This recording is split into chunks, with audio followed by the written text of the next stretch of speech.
বিগত কয়েক বছরে দেবরাজ চক্রবর্তী কয়েকশো কোটি টাকার লেনদেন করেছেন, প্রচুর সম্পত্তি কিনেছেন, ট্যুরস অ্যান্ড ট্রাভেলসে বিনিয়োগ করেছেন। শুধুমাত্র তাই না, ভিন রাজ্য অর্থাৎ ঝাড়খণ্ডের রিসর্ট ব্যবসায়ী বা সেখানকার যারা প্রপার্টির মালিক, সেখানেও কিন্তু এই টাকা পাঠানো হয়েছে এই ডিসি গ্লোবালের অ্যাকাউন্টকে ব্যবহার করে।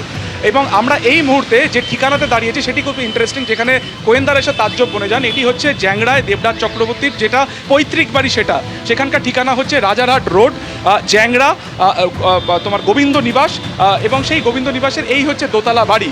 এইখানের এই যে শাটার দেওয়া যে বাড়ির যে গ্রাউন্ড ফ্লোরের যে অংশ তুমি দেখতে পাচ্ছ, এই শাটার দেওয়া অংশকে এই ডিসি গ্লোবালের ঠিকানা হিসেবে দেখানো হয়েছে। অথচ তার পাশে কি লেখা আছে? তার পাশে লেখা আছে শ্রী দেবরাজ চক্রবর্তী। এখানে লেখা আছে, দ্বিতীয় লাইনে লেখা আছে দমদম বিকেপি সাংগঠনিক জেলা TMYC।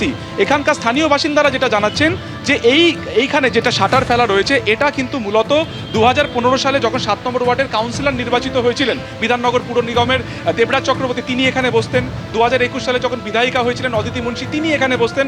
অর্থাৎ এটা দলীয় অফিস হিসেবে ব্যবহার করা হতো। যে নেম প্লেট দীপ্তেন্দু চক্রবর্তী দেখালো, সেখানেও কিন্তু দেখা যাচ্ছে TMYC অর্থাৎ তৃণমূলের দলীয় অফিস হিসেবে এটা ব্যবহার করা হচ্ছে।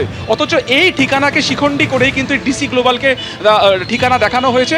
এবং 2015 সালে এখানে এই ঠিকানাকে ব্যবহার করে কোম্পানিটি খোলা হয়েছে, যার শেয়ার ক্যাপিটাল ছিল মাত্র 1 লক্ষ টাকা।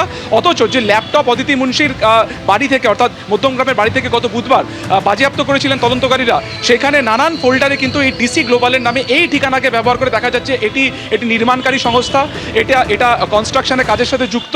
এবং কয়েকশো কোটি টাকা এই বিগত কয়েক বছরে প্রপার্টি কেনা হয়েছে কিন্তু এই ঠিকানাকে ব্যবহার করে। অথচ এই ডিসি গ্লোবালের না আছে কোনো GST নাম্বার, না আছে কোনো অডিট নাম্বার, না তার আছে কোনো রেজিস্টার্ড অফিস বলতে যে ঠিকানা দেখানো হয়েছে, এটা আদতে কিন্তু দেবরাজ চক্রবর্তীর বাসস্থান, অর্থাৎ ছোটবেলা থেকে তিনি যেখানে বড় হয়েছেন তার পৈতৃক বাড়ি, সেটাই দোতলার।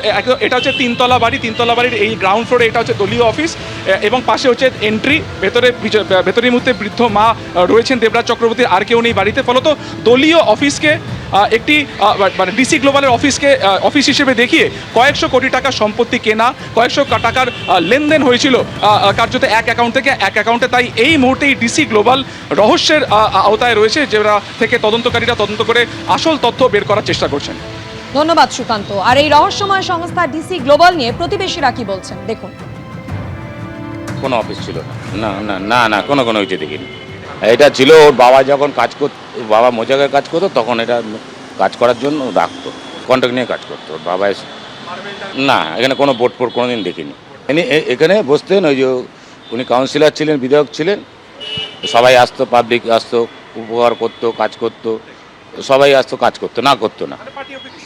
ও যখন বসতো তখন খুলতো। দেবরাজ বসতেন, অদিতি এখানে সই ফই করে দেবে।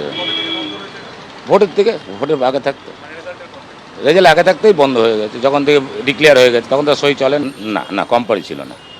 ABP আনন্দ এগিয়ে থাকে, এগিয়ে রাখে।